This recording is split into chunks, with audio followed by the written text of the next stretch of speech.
Why is it that sometimes the kinder you are to a woman, the more cruel she becomes in return? Why is it that a man who simply expresses genuine interest, who's polite, respectful, even vulnerable, can sometimes trigger not warmth, but contempt? If you're a man, chances are you've lived through this confusion. Maybe it happened in high school, maybe in college, or even last week. You admired her, you treated her well, you approached with care, and what you got back wasn't a polite, "No thank you." It was sharpness, sarcasm, dismissiveness, sometimes even public humiliation. And if you've ever found yourself walking away from that encounter, asking, "What the hell just happened?" you're not alone. In fact, it's far more common than you think. Across cultures, generations, and social classes, men have experienced this very pattern. They express honest affection and receive ice or fire in return. And what makes it worse is that the cruelty often feels unprovoked. You weren't rude. You weren't inappropriate. You didn't cross any lines. So why does it seem like your interest is met not just with disinterest, but with disgust? This is the problem we're going to unravel today. And we won't do it with bitterness or blame. We'll do it with clarity. Because until you understand the rules of the invisible game you're playing, you'll keep walking away hurt, confused, and eventually disillusioned.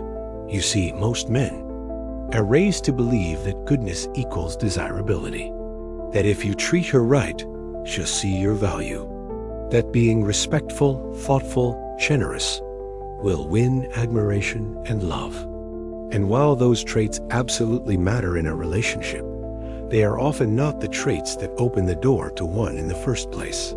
In fact, in the complex world of human attraction, your niceness can backfire, especially if it's not paired with something else, status, direction, or strength. Now, let me be clear. This is not about nice guys finish last. That's too simplistic.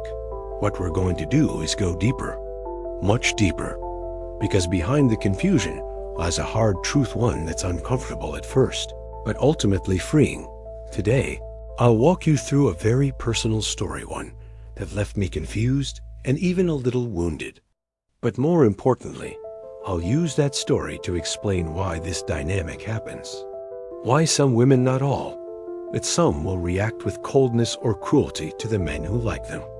And why, paradoxically, it has more to do with how they see themselves than how they see you. You may not like the truth at first, but if you're ready to stop being confused, to stop taking rejection personally, and to finally understand how status, perception, and hidden social dynamics shape behavior in modern relationships, then you're exactly where you need to be. Let's begin. Personal story. I still remember the loneliness of that first year. I had just begun my undergraduate studies at a prestigious arts conservatory in New York City. Young, ambitious, full of dreams, and utterly invisible. In a program filled with aspiring actors. Each person silently competed to be seen, to be chosen, to be somebody. But as a freshman, we weren't even allowed to audition for productions. No stage time. No spotlight. No way to show who we were or what we were capable of. And so, everyone floated in this strange social purgatory, waiting for their chance to prove themselves. For me, it was harder than most. I had no family in the city. No money, no close friends. I was just a quiet kid trying to survive in a place that never slept, in a system that didn't care how hard I believed in myself. And yet, I did. I believed in myself, fiercely. I knew I had talent. I knew I could act. And I thought, perhaps, naively, that others would somehow sense it too. They didn't. And to make things more complicated, there was a girl. Beautiful, magnetic, confident. She was in the same program. I noticed her early on, admired her from afar. Eventually, I built up the courage to approach her, not with some grand gesture, just with normal conversation. An invitation to talk, to connect, maybe share a meal sometime. And her response? Pure venom. I don't say that lightly. It wasn't just disinterest. It was hostile, sarcastic, cutting, especially when others were around. Like she needed to not just reject me, but publicly invalidate me. As if acknowledging my presence might lower her own standing. It left me stunned. I wasn't creepy.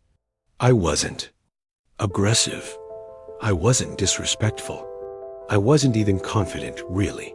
I was just sincere. So why the cruelty?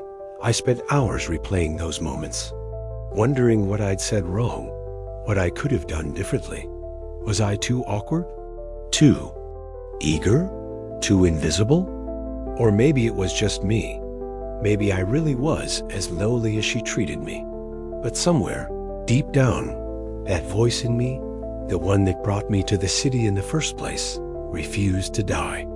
It kept saying, "You're not wrong for wanting to be seen.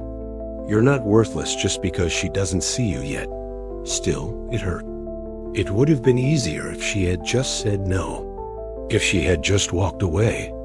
But this was like being stepped on for daring to exist. And even more painful than rejection was the confusion. Why, years later, I came to understand that this wasn't about me. Not really. It was about something deeper, something wired into how people perceive value, status, and self-worth.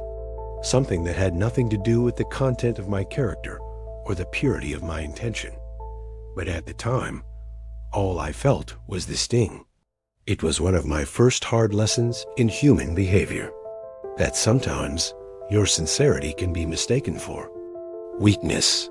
That sometimes just wanting connection is enough to make you a target. But that story, painful as it was, became the beginning of a far more powerful understanding. And that's where we're heading next. Emotions. Looking back, the part that cut deepest wasn't the rejection itself. It was the confusion. See, pain is easier to process when it makes sense. If you insult someone and they lash out, fine, that's fair play. If you behave arrogantly and someone humbles you, okay, you probably had it coming.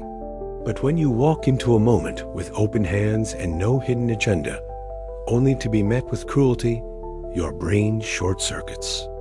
It doesn't add up, and for weeks, it didn't for me either. I replayed our conversations in my mind like a courtroom cross-examination, line by line, word by word, trying to find the crime. Where did I overstep? What had I done to deserve that kind of contempt? The truth was, nothing. Nothing at all. And yet, somehow, my interest in her, my desire to get to know her, was met not with a simple no, but with something colder, harsher. And that, to me, was far more destabilizing than any breakup or friend zone rejection. I wasn't in love. I wasn't obsessed. I wasn't even certain we were compatible. I was simply curious, drawn, willing to explore a possibility. And for that, I was treated as if I had committed a social offense. But here's where the real hurt lies for most. Men in this situation. It's not just that you're being rejected. It's that you're being treated as if your very presence is a problem. As if you should have known better than to try. As if you've dared to reach above your station. That kind of response carries with it an unspoken message. How dare you think you have access to someone like me? And that stings, not just in the heart, but in the soul. Because you begin to question not just what you did, but who you are. You start to doubt your value, your worth, your place in the world. You wonder if your desire to connect, your need for love, your hope for recognition is something shameful, something ridiculous. I know many men who carry this shame for years. Some grow bitter, some grow silent. Some armor up and never let anyone in again. And some, tragically, turn that pain inward until it becomes self-hate. And all because they were made to feel that expressing interest made them less of a man. But here's the thing. Underneath all that pain, there is a powerful question waiting to be asked. Why do some women react this way? Because once you understand that, the story changes. You stop internalizing the insult. You stop blaming yourself. And instead, you start to see the machinery behind the moment. The unseen variables that had nothing to do with your worth, but everything to do with how value is perceived, how status operates, and how the human ego defends itself. And that realization, that's where your strength begins. But before we explore that logic, that system, that hidden layer of truth, you need to know this. You are not weak for caring. You are not wrong for wanting. And you are not broken for being hurt. You are just playing a game without knowing the rules. Now it's time we change that. Analysis. The male perspective. Most men walk into the realm of romance with a rule book that doesn't match the game they're playing. We're told from an early age, be nice, be respectful, be sincere, don't be a jerk, treat women well. And to be fair, those are good principles. They shape decency, they teach empathy, but they also set many young men up for a brutal misunderstanding that being good equals being wanted. But here's the hard truth. Kindness, while noble, is not attraction, at least not by itself. And when a man leads with goodness, expecting affection in return, especially in environments where status and perception matter, he often finds himself confused, hurt, and increasingly disoriented. Why? Because he hasn't been taught to see himself the way the world does. He judges his own worth by his intentions. But the world doesn't see intentions. It sees outcomes. It sees how others treat you, how confident you appear, how high or low you seem to sit in the invisible hierarchy of value. And when a man, still unformed in public status, approaches a woman he deems beautiful, accomplished, or highly desirable, he doesn't realize that to her, he might appear as someone still undefined, perhaps even low status. And in her world, where perception equals value, that matters more than he thinks. So when he shows up with honesty, but not status with sincerity, but not strength, it doesn't land as charming. It lands as tone deaf. And that dissonance between how he sees himself and how she sees him is where the tension erupts. From her perspective, it's almost insulting. Not because he's rude, but because he dares to believe he has a shot. And that belief can trigger a reaction. Who does this guy think he is? It's not logical. It's not fair. But it is real. Men in this situation often feel like they're walking through fog. The rules feel unspoken. The rejections feel personal. And the entire process feels rigged. Some respond by becoming cynical. Others become performative to fake confidence, status, masculinity. And some retreat entirely. But all of them, in some way, are grappling with the same disillusionment. I thought being good was enough. I thought liking her, truly, would count for something. It's a brutal realization that effort doesn't equal attraction. That decency doesn't guarantee attention. That sometimes, the more openly you express interest, the more you highlight the gap between how you see yourself and how she sees you. So what's the solution? Self-awareness, not self-loathing, not bitterness, but a sober, honest look at your own positioning, understanding that the dating world operates on perception, not just intention. That value is communicated not only by who you are, but by what the world thinks you are. And until you've built a signal strong enough to be recognized, your goodness might go unseen or worse, misunderstood. This isn't a call to be manipulative. It's a call to be strategic, to stop thinking that purity of heart is all you need and start realizing that strength of presence, clarity of purpose, and earned confidence are what make your goodness visibly and desirable. Because without those, your kindness will feel invisible. And when a man feels invisible long enough, he starts to disappear from himself. Don't let that happen. Evolutionary and social psychology. To understand why some women react harshly to the interest of certain men, we have to look beyond surface behavior and into the evolutionary and social architecture that shaped human mating strategies. Let's start with a simple truth.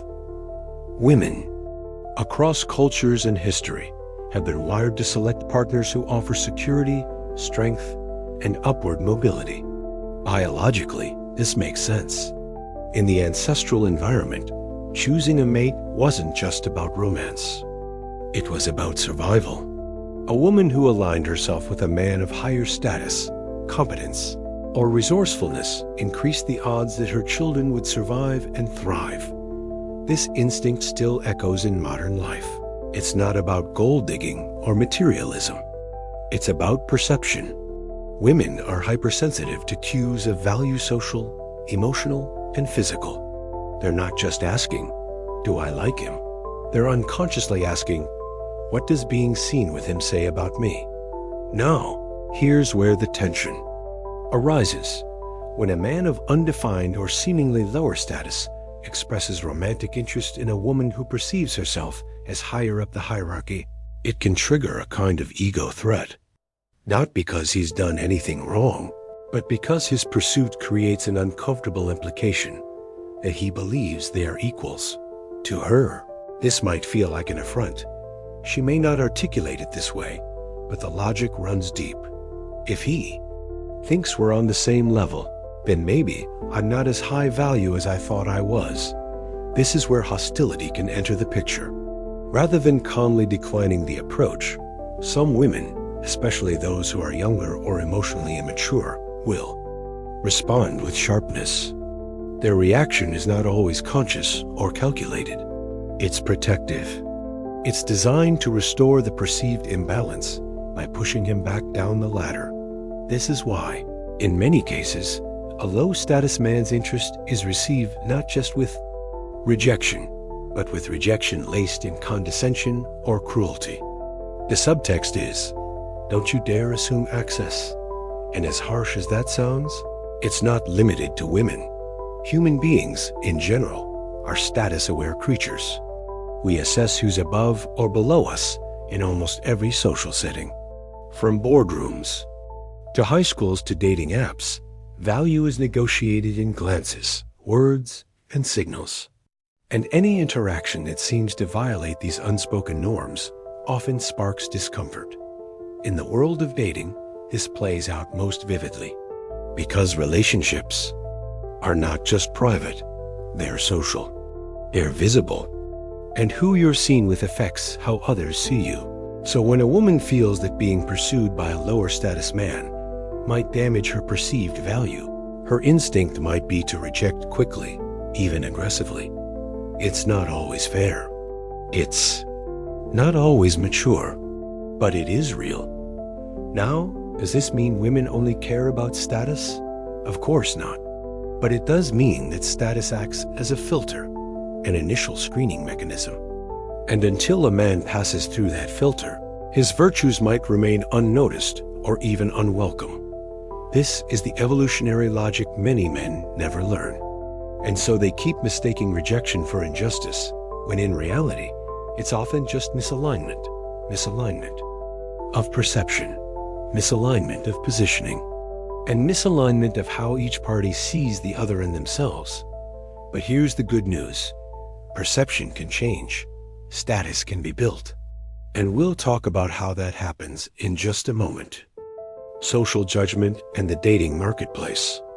In today's world, dating is no longer just about connection. It's about optics. We live in an era of visibility. Every interaction is potentially public. Who you're seen with, who you follow, who comments on your photos. It all feeds into a silent but powerful judgment machine. And in that machine, perception often matters more than substance. This is especially true for women navigating the dating world. Why? Because unlike men, whose value tends to increase with age, status, and resources, women are often judged in real time by their associations. Fair or not, a woman's social value is regularly filtered through the lens of who desires her and, more importantly, who she allows to desire her back. In that light, consider what happens when a man of lower perceived value expresses interest in a woman who is status conscious. To her, it's not just a private interaction. It's a potential image problem. Her instinct isn't just to decline. It's to distance. Because if she's seen engaging with him, entertaining the attention of someone others view as less, then her own value could take a hit. This isn't just internal anxiety. It's an external, socially reinforced dynamic. You can think of it like branding. If a high-end fashion label starts showing up in dollar stores, its perceived value drops. The product hasn't changed, but the context has. In the same way, if a woman is frequently associated with men who lack confidence, status, or social recognition, the way others see her might begin to shift, and that perception shift can be costly in social capital, romantic prospects, even self-image. This is why some women don't just say no. They signal disapproval loudly and clearly. They want the message to be unambiguous. I do not associate with this.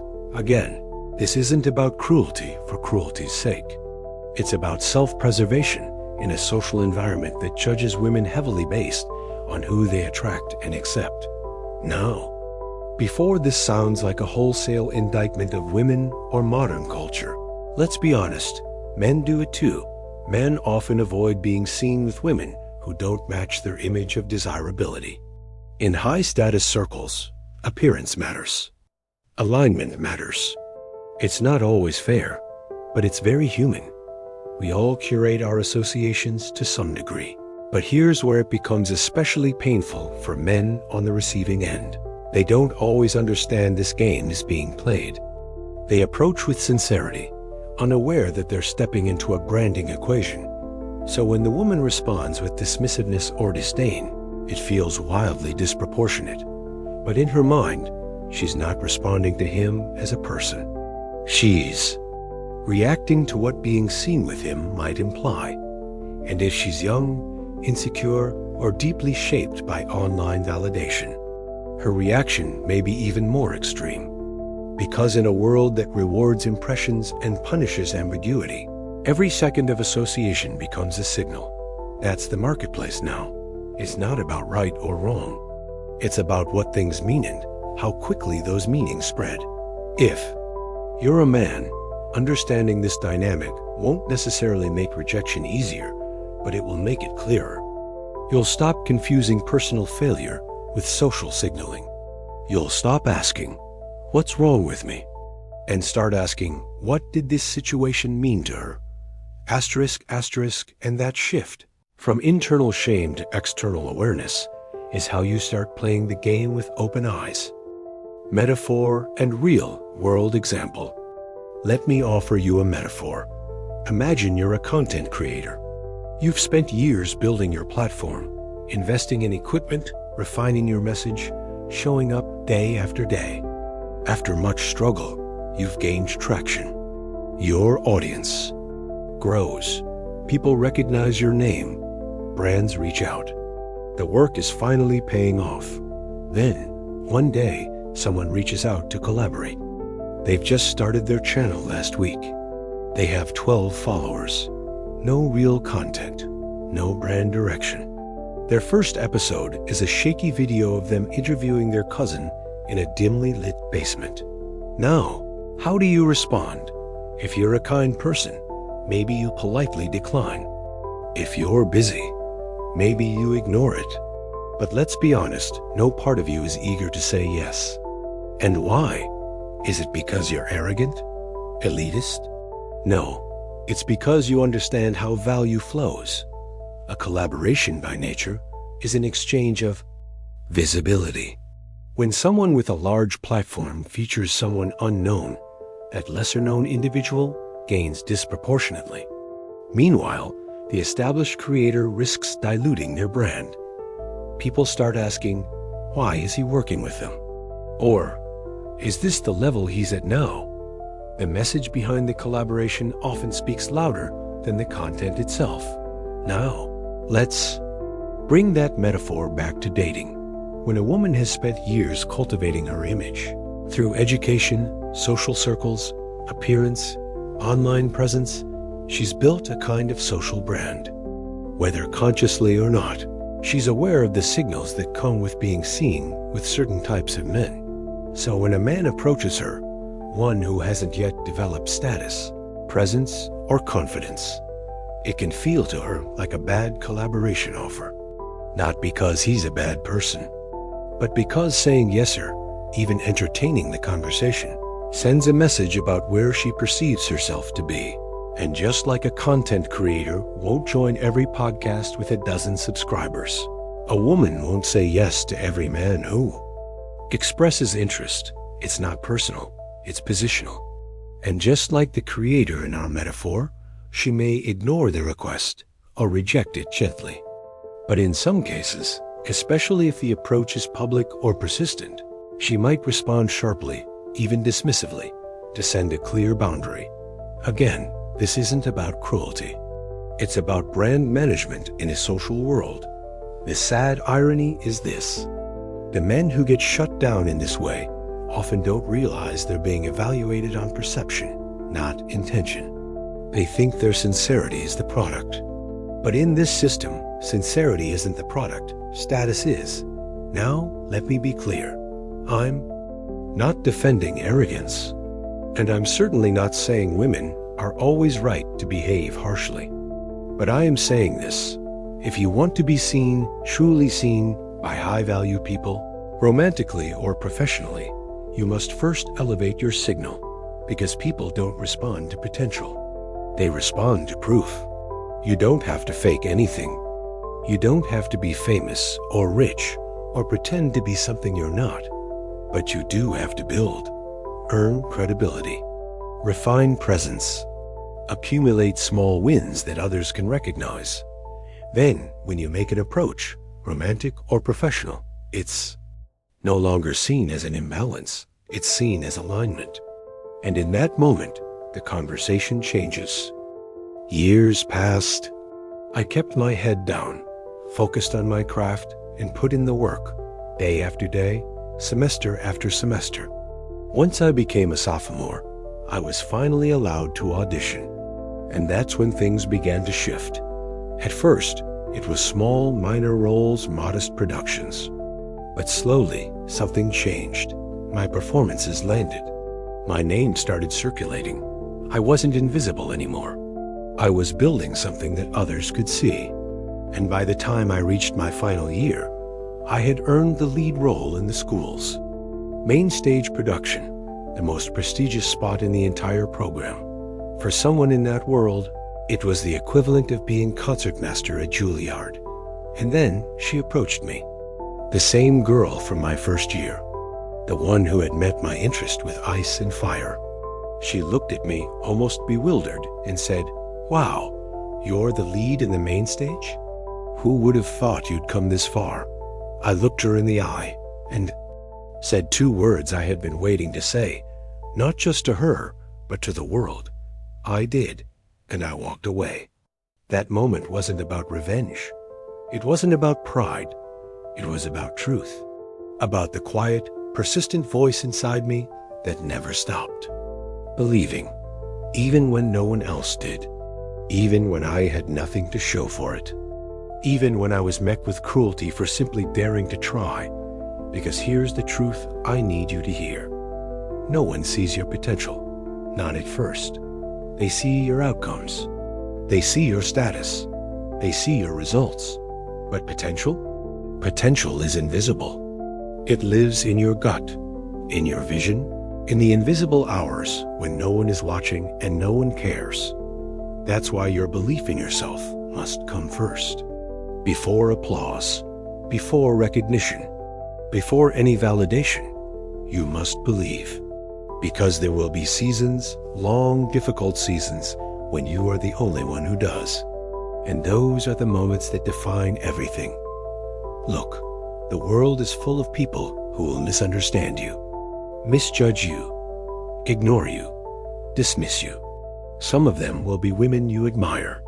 Some will be employers, peers, even friends or family. That doesn't mean you don't have value. It means they haven't seen the full picture yet. Your job is not to convince them with words. Your job is to build, to prove, to evolve. Because once you do, everything changes. The rejections, they don't hurt the same. The judgment, it no longer penetrates. Because you've crossed that invisible threshold from trying to be seen to being undeniable. And that's not arrogance. That's earned confidence. That's what happens when a man stops outsourcing his worth and starts living in alignment with what he knows to be true about himself. But let me offer a word of caution. Don't let pain turn into poison. Yes, some people will treat you unfairly. Yes, some women will respond with unnecessary cruelty. But your response determines your future. Don't become jaded. Don't become bitter. Don't let rejection turn you into someone who stops trying. Instead, let it forge you. Let every dismissal become fuel. Let every insult become proof that you were underestimated. And let every lonely night remind you that belief, when held in silence, is the most powerful force a man can carry. So I'll ask you the same question I once had to ask myself in that cold, uncertain first year. Do you believe in yourself? Not in theory, not in hope, but in action, in the kind of belief that builds, perseveres, sharpens. Because if you do, then let the world doubt. Let them mock. Let them walk away. Because one day, when they finally look back, they'll say, "Who would have thought?" You'd come this far? And you'll smile, not with arrogance, but with knowing. And you'll whisper back, "I did."